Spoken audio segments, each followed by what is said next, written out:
आज हम लेंगे एक्सोडस चैप्टर 13 से 13 से लेकर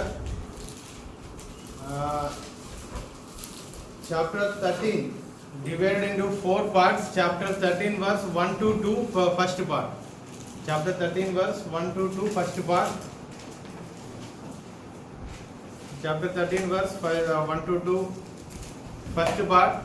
That parts the consecration of the firstborn. पहलौठा को अलग करना मतलब पहलौठा को तैयार करने का एक सेक्शन है. इधर परमेश्वर जैसा इस्राएल लोगों को लाने के समय विपत्ति आया था, सबका घर से पहलौठा पुत्र मर गया था. इधर इस्राएल लोगों का सबसे पहलौठा पुत्र या पुत्री होगा, जो होगा एनिमल का होगा, कुछ भी होगा, उसको परमेश्वर के लिए अलग करना करके नियम लाता है. सो God is declaring to them that they have to set apart their firstborn for God. So this is the rule that is there in chapter 13 verse 1 to 2. This was closely connected with 10th plague and the Passover. ये जो पहलौठा पुत्र या पुत्री को या जानवर का और भी होगा, कुछ भी होगा, उसको अलग करके परमेश्वर को देने करके नियम 10वीं विपत्ति से जुड़ा है. 10वीं विपत्ति में क्या हुआ था? इजिप्त लोगों का सबका पहलौठा को, इधर इन लोगों का पहलौठा का फर्स्ट बोर्न को परमेश्वर संभाल के रखा, इसलिए वो परमेश्वर को देना है करके नियम आया. और ये पासओवर पेसहा का भी उसमें रिश्ता है. God saved Israel's firstborn from death and now they were dedicated to him. परमेश्वर इन लोगों का फर्स्टबोर्न को संभाल के रखा, इसलिए इन लोगों को परमेश्वर के लिए देना है करके 13 का पहला भाग में नियम है. देना है सर, परमेश्वर के लिए अलग करना है, देना है. देना मतलब उसको सैक्रिफाइस ऐसा कुछ नहीं, परमेश्वर के लिए देना है, डेडिकेट करना है. सेवका या कुछ भी होगा परमेश्वर के लिए है. So the second part chapter 13 verse 3 to 10. Second part chapter 13 verse 3 to 10. The Israelites were freed from slavery in the month of Abib. कौन सा महीने में इज़राइल लोगों को दासत्व में से छुटकारा मिला? अबीब करके जो महीना. चैप्टर 13 का 3 पढ़िए किसी ने. Moses said to the people, remember this day, the day on which left Egypt, the place where you were left. This is the day the Lord brought you out by His grace power. No living bread is to be eaten. You are leaving Egypt on this day in the first month, the month of Abib. How many months completed? Fourth month. So the fourth month name is Abib. God instructed them to keep the feast of unleavened bread following the Passover every year on the 14th day of Abib. चौथा महीना अबीब का चौथा 14th day में ये Passover का festival या त्योहार मनाने करके नियम भी रखा. मतलब अबीब महीने का 14th डे क्या करना है? पासओवर मनाना है. पासओवर का मतलब क्या है? पासओवर का मतलब Passover, why they had to celebrate और what was the reason behind celebration of Passover. मैंने कल बोला था पासओवर का मतलब ये है, ऐगुप्त देश से इन लोगों को पास ओवर 2 शब्द है. पास मतलब पार कर लिया, वो याद दिलाने के लिए, याद रखने के लिए बोला. थर्ड पार्ट चैप्टर 13 वर्स 11 से लेकर 16 तक. चैप्टर 13 का 11 to 16. When the Israelites received the land of Canaan, they were to dedicate all the firstborn animals of their flocks and herds to the Lord and sacrifice them. ये लोग कनान में जाने के समय, मतलब जाने से पहले ही नियम बोला है, वहां जाने के बाद उनका जानवरों में से ही पहलौठा को क्या करना है? परमेश्वर के लिए बलि चढ़ाना है. सर्टेन वहाँ एनिमल्स करके मैंने बोला, जानवर में बच्चा नहीं है, इंसान का बच्चा नहीं होता है. Certain animals like donkeys could be redeemed by offering lamb in their place. अगर डोंगी है किसी के घर पे, उनको उसका पहला टका देना नहीं, जरूरत नहीं होगा, उनको रिप्लेस कर सकता है. किससे?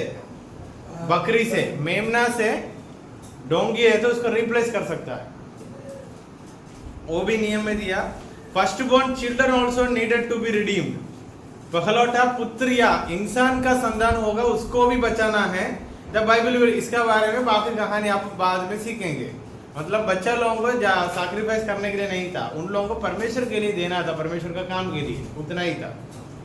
The dedication of the firstborn and the redeeming process were recent to remind the Israelites how God spared their firstborn during the 10th plague in Egypt. ये पहलौठा को अलग करना करके नियम इसलिए लाया। The reason behind separation of firstborn is to remember how God redeemed their firstborn when there was a 10th plague in the land of Egypt. Egypt देश में 10 विपत्ति आने के समय बाकी सबका पहलौठा को विपत्ति आया, इन लोगों का पहलौठा को विपत्ति नहीं आया, परमेश्वर ने बचाया। ये याद रखने के लिए ये डेडिकेशन सेरेमनी है। समझ आया? फोर्थ पार्ट 13 का 17 से लेकर 22। God leads Israel out of Egypt. इधर बुक की रूप से क्लाइमैक्स आया। इधर है ऐगुप्त देश से इजराइल लोगों को परमेश्वर बाहर लेके चलता है। God did not lead the Hebrews to Canaan through the land of Philistines because there was war in that region. फिलिस्ती देश के वहां से इन लोगों को परमेश्वर लेके नहीं गया क्योंकि वहां युद्ध था। वहां ऑलमोस्ट ऑलरेडी एक युद्ध चल रहा था, उसके बारे में हमको डिटेल्स नहीं है, कुछ तो गड़बड़ी उस समय उस जगह पे था। Instead, he led them south towards Red Sea. फिलिस्तीन का देश से लेके जाने को छोड़कर परमेश्वर इन लोगों को कहां से लेके जा रहा है? लाल समुद्र के वहां से लेके जा रहे। But there is a purpose, then you can understand there is a purpose behind that. एक उद्देश्य था। Moses took bones of Joseph to bury them in Canaan as he had requested. Yusuf ने क्या बोला था? उनका हड्डियां परमेश्वर जब तुम लोगों को याद करेगा या परमेश्वर का कुछ काम तुम लोग देखेगा तब इनका हड्डी कहाँ रखना करके यूसुफ बोला था। इसलिए मूसा ने वो याद रखा, यूसुफ का हड्डी भी लेके चला। God led Israel from Succoth to Etham on the edge of the wilderness. कहां से कहां? Succoth करके जगह से Etham. God guided the multitude of people using a pillar of cloud during the day and pillar of fire during the night. Day time में pillar of cloud, रात को pillar of fire. इन लोगों के लिए परमेश्वर तैयारी रखा। ये बोलते हुए चैप्टर 13 समाप्त हो जाता है। सो chapter 13 ends by saying that God protected them and they started traveling from where to where? Egypt to Canaan. पहला ट्रैवलिंग की शुरुआत हो गया। कहां से लेके जा रहे परमेश्वर? रेड सी की वहां से लेके जा रहे, फिलिस्तीन का देश से वहां से नहीं, रेड सी की किनारे से लेके जा रहे। So coming to chapter 14। Chapter 14 divided into one. Chapter 14 एक ही है। It is crossing the Red Sea. God told Hebrews to turn back and camp facing the Red Sea. Chapter अध्याय 14 का पहला 2-3 वचन पढ़िए। Then the Lord said to Moses, "Tell the people of Israel to turn back and encamp in front of." उदाहरण ये red सी है तो turn back मतलब उस तरफ देखते नहीं, इस तरफ देखते। अगर ये रेड सी है ऐसा देखकर बसा करने के लिए नहीं बोला, ऐसा why turn back and stay, पीछे मुड़कर रुकने के लिए बोला। पीछे क्या है तब? रेड सी है, आगे अभी नहीं है, आएगा। He told Moses he would harden the heart of Pharaoh, so he would pursue the Hebrews into wilderness. मूसा से परमेश्वर ये भी बोला, फिरौ का हृदय को और कठिन करूंगा, तुम लोगों को ढूंढते हुए वो कहां से आएगा? वो उनका देश से, उनका महल से कहां आएगा? लाल समुद्र के पास तक आएगा। So God spoke to Moses that Pharaoh will come in search of these people near to the Red Sea. Pharaoh's final humiliation would teach Egyptians that the God of Israel was the true God. अभी देखो, हम कहानी पढ़ने के समय कभी कभी ऐसा पढ़ लेता है पूरा इजिप्ट का लोग आकर वहां डूब गया, ऐसा है क्या? कभी कभी प्रचार में sometimes when pastors or someone preach, they will preach that all the Egyptians came and God just everything हो गया खत्म. नहीं, ये लोग आकर इन लोगों का पीछे आने के समय परमेश्वर ने इन लोगों को क्या किया करके पड़ता है, वही लाल समुद्र में इन लोगों को, so that the people those who are living in Egypt will understand who is the true God. Baby, you got my point? So there was a purpose of turning back and staying, Pharaoh coming again to persecute them, and सब कुछ खत्म हो गया. So the people those who are staying in Egypt will understand. सच में Yahweh is the true God. उससे ही worship आराधना करना करके Egypt लोगों को समझ आएगा. पहला समझ आएगा, इजराइल लोगों को बचा के लेके गया. दूसरी पॉइंट क्या है, हमारा जो नेता लोग गलत काम कर रहा था उन लोगों को पानी में खत्म कर दिया. ये काफी है डरते हुए विश्वास करने के लिए. Pharaoh took 600 chariots and the army of Egypt and chased Israel down in the wilderness. 600 घोड़े का गाड़ी सब कुछ लेकर निकला और इजिप्ट देश में फिरौन का कितना सेना था सबको लेकर निकला. इन लोगों को ढूंढते निकला. When Pharaoh drew near to the camp, Hebrews cried out. फिर भी ऐसा देखकर ये लोग वहां रुका है, पीछे लाल समुद्र है, ये लोग आते आते ये लोग फिर कुटकुटाने लगा. क्या बोला मूसा से, क्या बोला? What did they told to Moses? That is written in chapter 14 verse 11. Chapter 14 verse 11. Read 11, 12, 13.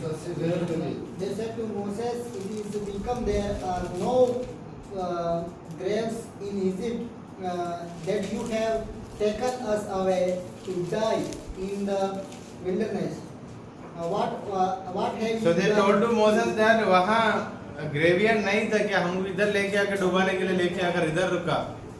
आगे से तो कौन आ रहा है? फिरौन का सेना आ रहा है. पीछे जाना है तो समुद्र है. फिर भी इजराइल लोग कहाँ पे विश्वास में फिर भी गिर गया. फिर भी वो लोग चिल्लाने लगा, मूसा से गुस्सा किया. तब मूसा ने परमेश्वर से प्रार्थना करके बोला तो परमेश्वर ने बोला तेरा हाथों में जो है क्या है, वो लेकर समुद्र पे मारना. तब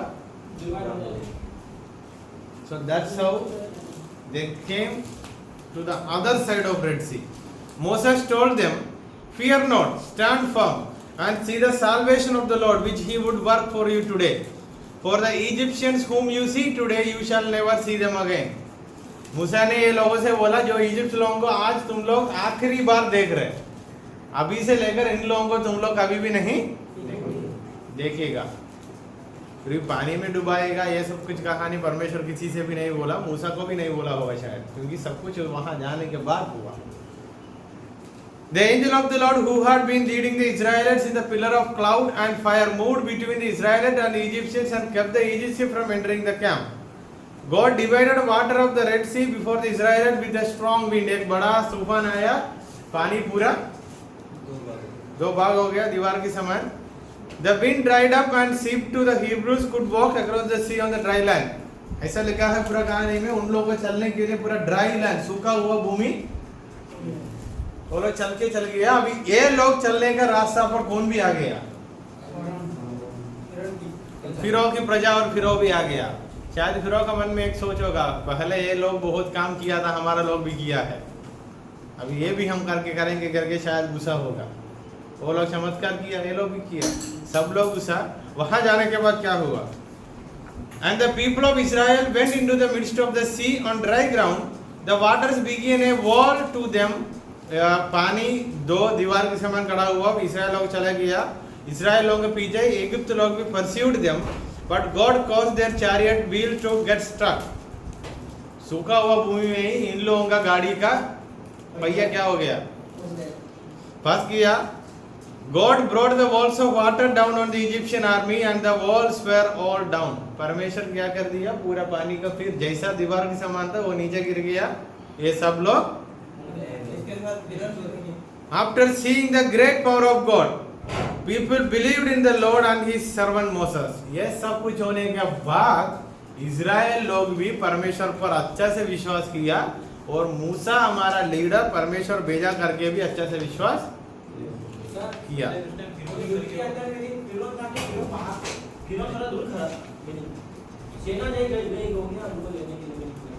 फिर दूर खड़े होकर क्या करता है? फिरो के साथ जितने लोग आया सब लोग वहां खत्म। एंड 10th प्लेग में क्या आया था? 10 विपत्ति में इजराइल लोग इजिप्ट लोगों के बीच में क्या आया था? What was the 10th plague? अभी फिरो इधर डूब गया तो वहां उनका दिन के बाद राजा आना है तो बहुत दिक्कत है, क्योंकि उनका फर्स्ट बोर्न भी मर गया। सो परमेश्वर जो प्लान किया बहुत अच्छा से प्लान किया। So even the people of Israel will believe that he is the true God, even the people of Egypt will believe that he is the true God. ये बोलते हुए चैप्टर 14 खत्म। And when we come to chapter 15, you will see the song of Moses. We can see the same kind of verses in Psalms 119. Chapter 15 is connected with Psalms 119. So chapter 15, if you go through chapter 15, 15 अध्याय जाने के समय मूसा ने एक गीत गा रहा है।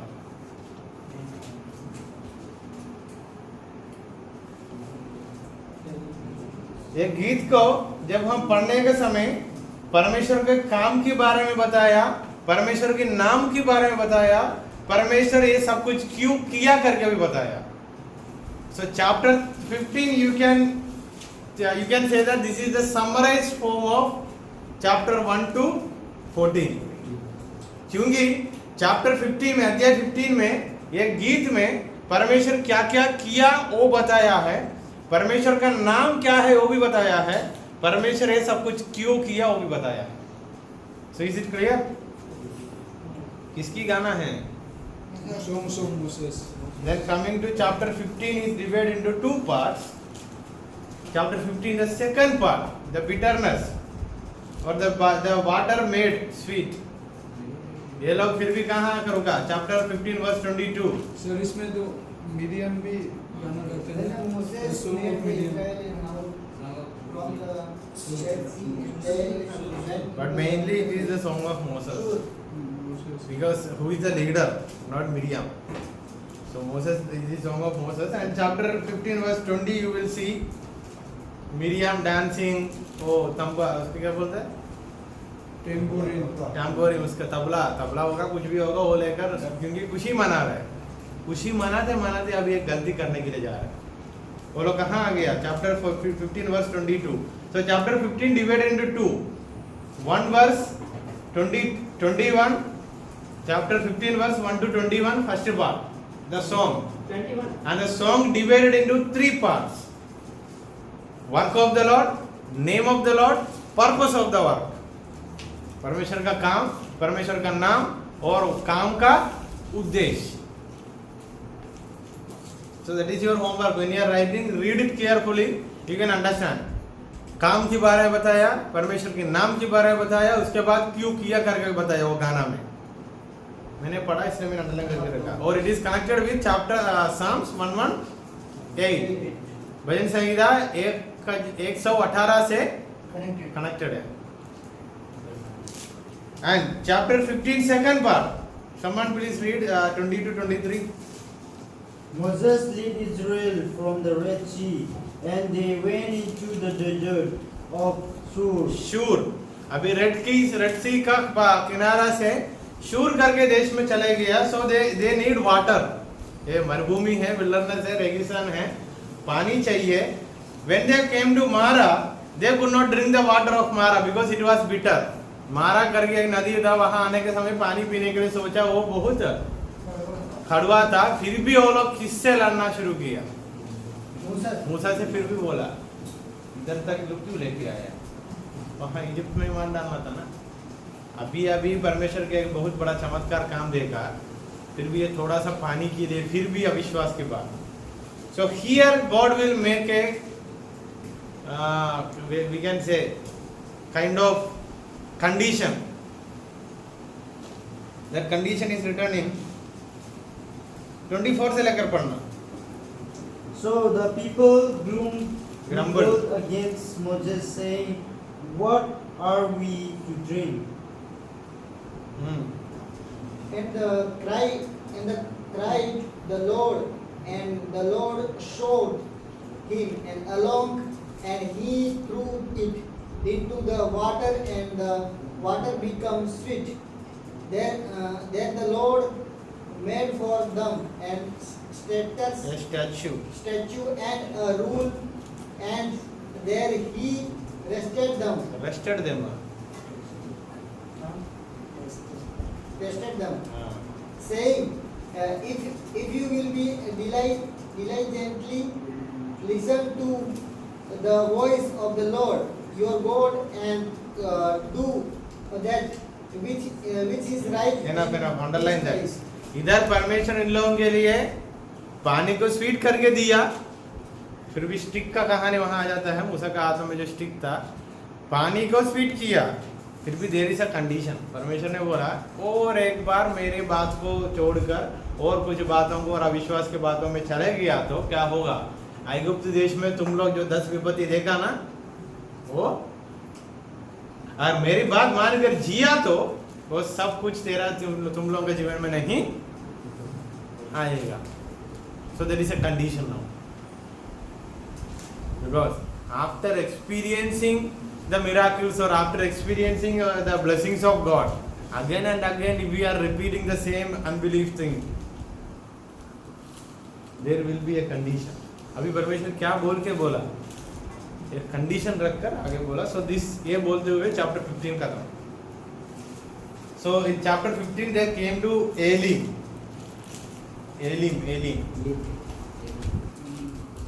So coming to chapter 16, when they came to Elim, there was 12 springs of water. So 12 springs का हिंदी मुझे पता नहीं है। वो पानी मिट्टी से नया नया आता है ना, मिट्टी के अंदर से।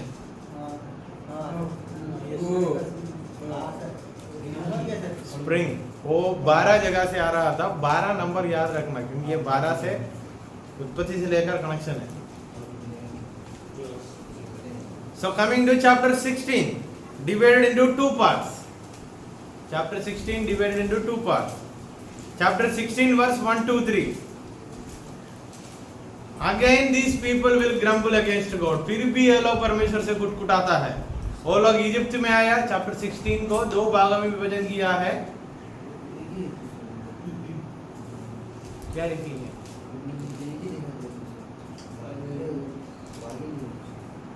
तो बाइबल से मैंने विभाजन नहीं किया, ये अलग है। अभी तक जितना मैंने विभाजन करके आया ऐसे ही था बाइबल में।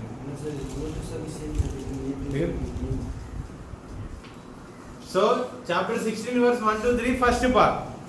A month after leaving Egypt, एक महीना हो गया इजिप्ट छोड़ के आकर, the people of Israel were wandering in the wilderness sin and complaining they did not have any food. अभी ये लोग कंप्लेन क्या किया? हमें खाना नहीं है। They told Moses they would rather go back to Egypt. अगर वहाँ इजिप्ट में जाए तो लगभग कुछ तो खाना मिलेगा। अभी वापस जाना होगा कैसा? इजिप्ट में जाना भी नहीं होगा। अगर हम परमेश्वर से कुछ पूछा, अगर परमेश्वर हमने हमारे लिए कुछ किया, फिर भी हम हमारे जीवन के अनुसार चलने के लिए कितना भी कोशिश करो, आने का समय लाल समुद्र को पार करके परमेश्वर ने दिया इसलिए आया, जाने का समय नहीं जा पाए। This is a spiritual message also. क्या समझ आया? कि ये समझ आया सर कि अगर हम परमेश्वर के लिए आगे बढ़ गए ना सर, तो हमें उन पे संदेह करके अगर आगे बढ़ने में तो परमेश्वर ने, क्योंकि हमने उनको विश्वास घुमा घुमा के क्यों सीधा एक मुद्दा पे लेके आओ। सीधा बीच If you accepted God's calling and if you are trying to turn back again, it is not God possible. will not help us. You will suffer. That Yes, is sir. for sure. हम बहुत सफर करेंगे हमारा मर्जी के अनुसार पीछे मुड़ा तो, समझ आया? क्योंकि वहां भी नहीं पहुंच पाएगा, इधर से जाना भी नहीं होगा। जो लोग साथ आए वो लोग आगे भी जाएगा. So if you, after listening to God's word or after accepting God's call, if you are trying to go back, your life will become more bitter than earlier. Because there at least you had food. Michael Daniel. Michael इधर आ जाओ. Sir मैंने कुछ नहीं किया. इधर आ जाओ. ओ दत्ता भाई के साइड पे आके खड़े हो जाओ. तो उधर बैठ जाओ. So after accepting God's call है बीच में है ना हंसते हुए बातें करते हुए खड़े हो तो बहुत गुस्सा आता है. सर वो दूसरा काम कर रहा है. और दूसरा काम करते हैं आप क्यों उसमें शामिल होता है? मैं सामने मैं बाजू में खड़ा था सर. मैं उसके पीछे था. So if you are after listening to God's word, if you are trying to go back, you will suffer more than earlier. And those who are with you, they will also will come and help you. And previous days, at least you had some food. That is what Israel people say. वहाँ हमको लगभग कुछ तो खाने के लिए था. अभी तो हमको बिल्कुल खाना नहीं है. क्यों लेके आए इधर मार डालने के लिए? अभी सेकंड बार ये वो लोग ये कहानी बता रहे हैं.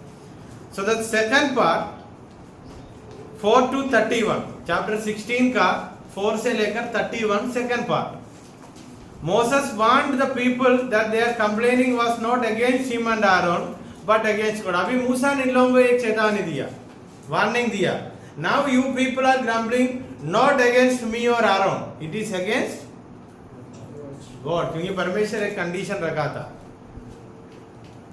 You know the condition. परमेश्वर ने एक कंडीशन रखा. वो कंडीशन क्या है सबको पता है. God's glory appeared in the cloud and he told Moses he had heard the grumbling of the people and would send them meat and twilight in the bread in the morning.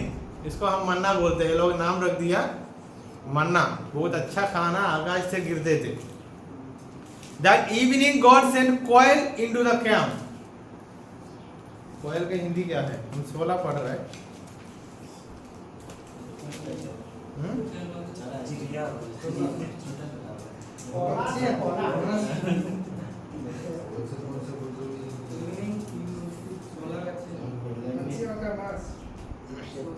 समझो एक अच्छा खाना परमेश्वर उन लोगों को दिया. वो ऐसा मैंने कहाँ पे पढ़ा था. ये जो एक मांस बहुत अच्छा से पकाते हुए मांस और तेल नहीं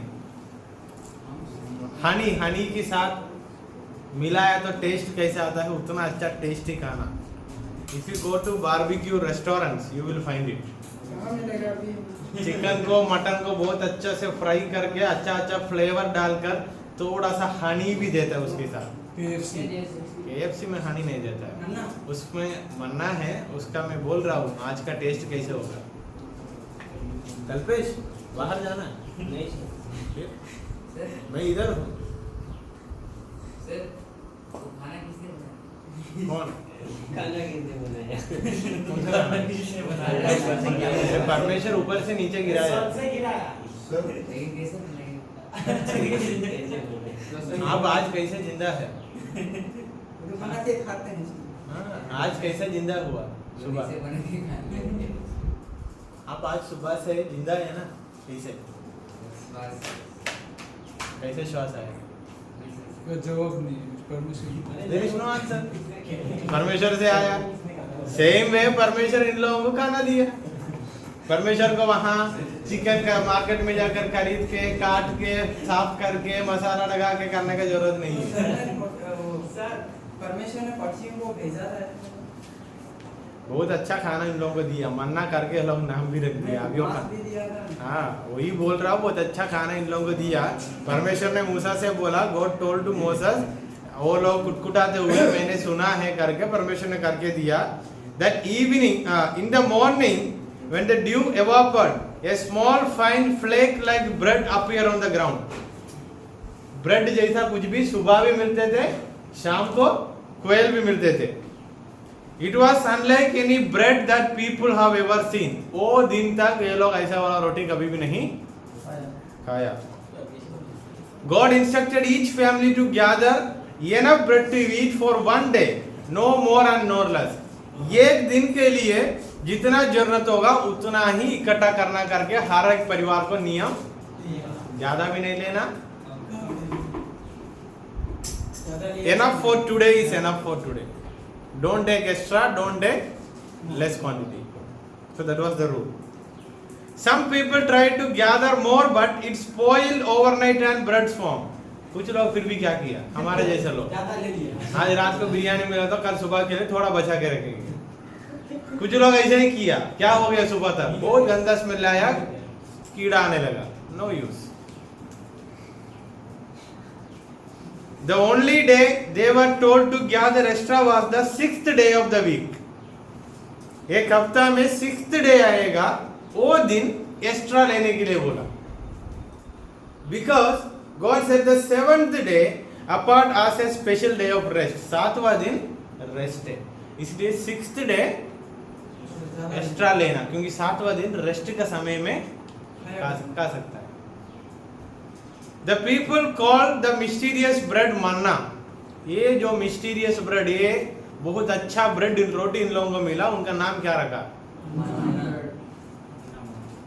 It was like coriander seed. मैंने इधर ही पढ़ा। यह coriander seed, white and taste of it was like wafers made with honey. ये ब्रेड ऐसा था, wafers made with honey. बहुत टेस्टी था। God told Moses to preserve a small amount of the manna in a jar as a memorial of how God fed the Hebrews in the wilderness. ये मन्ना का कुछ भाग लेकर एक jar में एक जगह पर संभाल के रखने के लिए बोला, क्योंकि एक दिन याद करना है इस मरुभूमि रेगिस्तान में परमेश्वर इतना अच्छा खाना से हमको जीवित रखा। इसे थोड़ा लेके रखने के लिए किसको बोला? मूसा को बोला। सड़ जाएगा ऐसे बोला। कुछ नहीं होगा। The Hebrews ate manna for 40 years. They were in the wilderness. कितना साल मन्ना खाया? 40 साल। बहुत अच्छा से काके मोटे भी हो गए थे। मोटा हुआ हो, क्योंकि कोई काम नहीं है, चलना है, खाना खाना है, चलना है, कहाँ रुकेगा, सुबह शाम को खाना, आलसी हो जाते हैं लोग। Chapter 17, Chapter 17 divided into two, 1 to 7 first part, 8 to 16 second part. 1 to 7 first part, 8 to 16 second part. After gradually traveling out of the wilderness of sin, the Israelites camped at Rephidim करके जगह पे आया, वहां फिर भी पानी नहीं था, फिर भी कुड़कुड़ाने लगा। Again they started to complain because they did not get water. क्या गांव का नाम क्या है? Rephidim, इंग्लिश में Rephidim है, हिंदी में क्या है पता नहीं। They grumbled against Moses and God and began questioning whether God was actually with them or not. अभी देखो, इतना अच्छा खाना खाया, सब कुछ खाते हुए चल रहा है, इधर आकर थोड़ा सा पानी मिला, अभी इन लोगों का डाउट ये है परमेश्वर हमारा साथ है या नहीं। इतना अच्छा खाना का अगर मोटा होने के बाद क्या सोच रहे, परमेश्वर है या नहीं सच में? 40 साल तो चला था, पिछले 40 साल क्या खाया था भूल गए। इसमें हम हमारा चेहरा भी देखना है कभी कभी। ये सारे वर्ष के बाद थोड़ी वाटर वाला। हाँ? ये कहानी जो वाटर पूछते हैं वाटर वाला, तो 40 वर्ष। मैं ये बोल रहा हूँ, ये लोग 40 नहीं 400 साल के बाद भी कहानी क्या है। अभी हमारा उम्र, हमारा जनरेशन आने के बाद कितना साल हो गया, फिर भी हमारा भी सेम काइंड ऑफ कैरेक्टर है ना।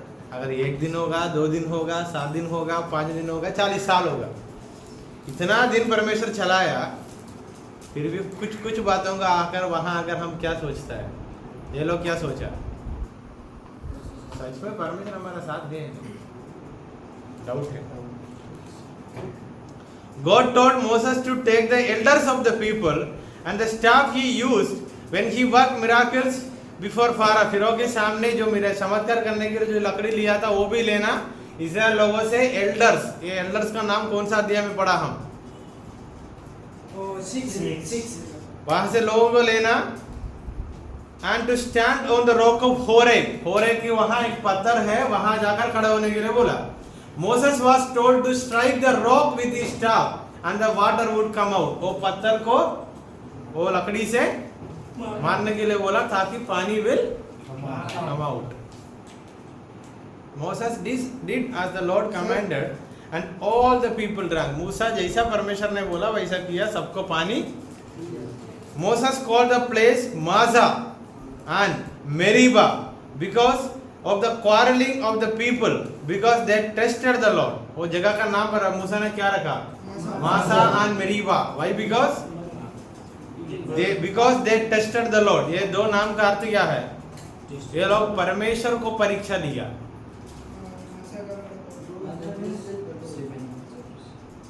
The second part, war with Amalek. पहला युद्ध आने वाला है. अरे यहाँ मेरे में तो माउंट सिनाई लिखा ना वो जो पानी निकाला Verse.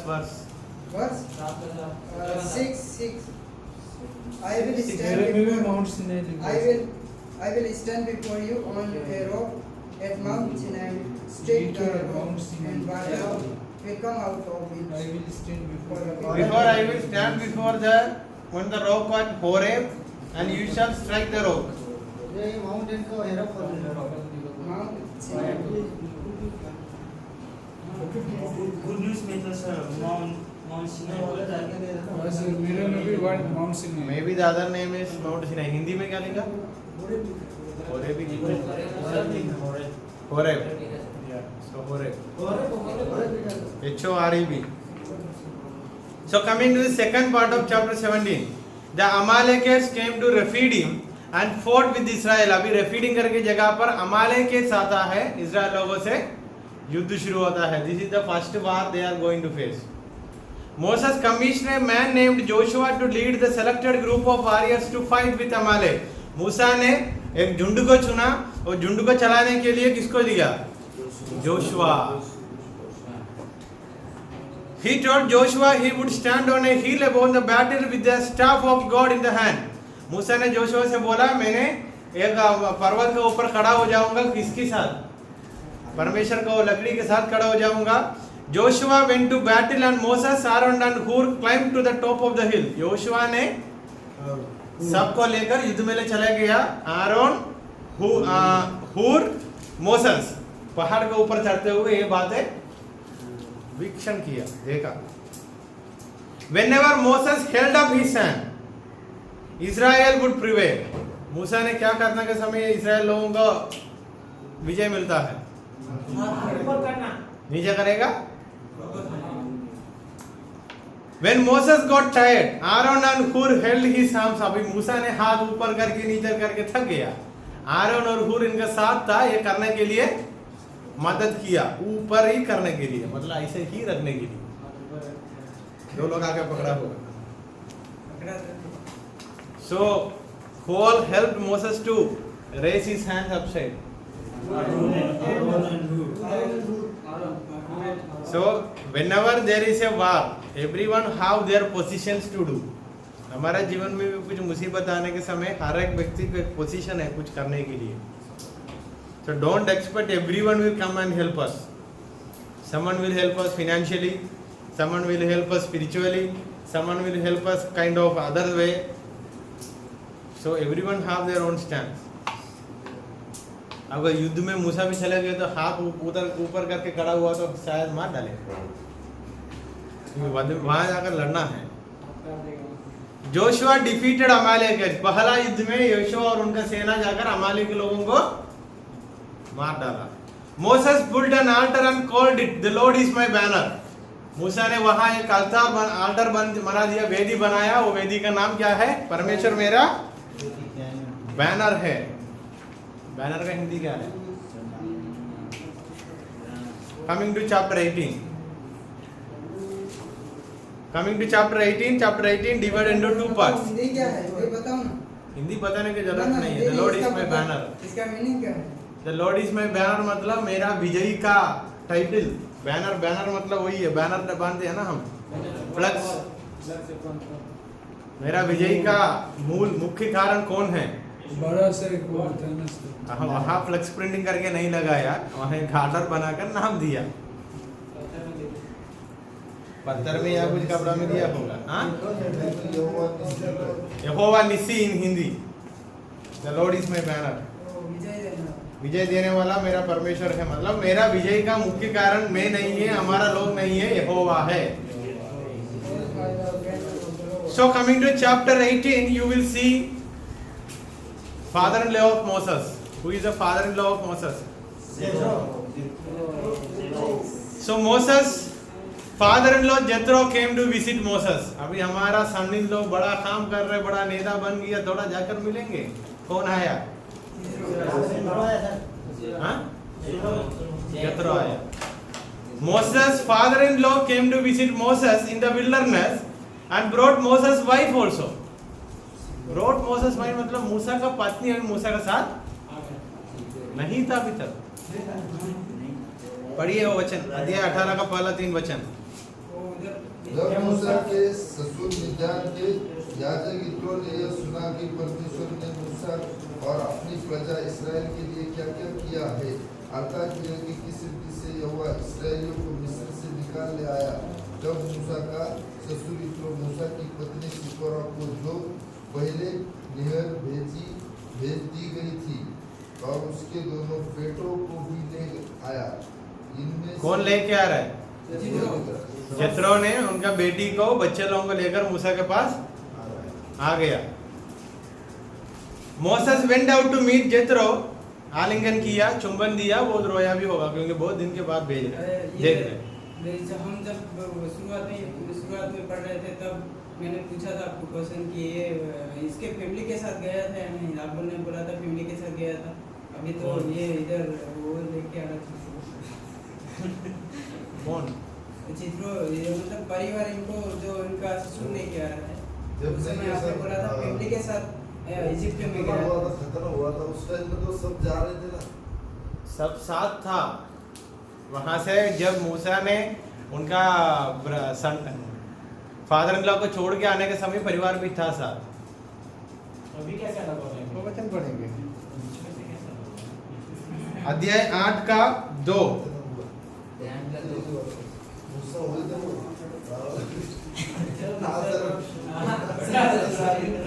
जब खतरा हुआ तो उसको भाई यार गुस्सा हो गई. मूसा हो गए तो बेटे होते ससुराल चैप्टर 4 का 20 से लेकर 26 में वो कहानी है.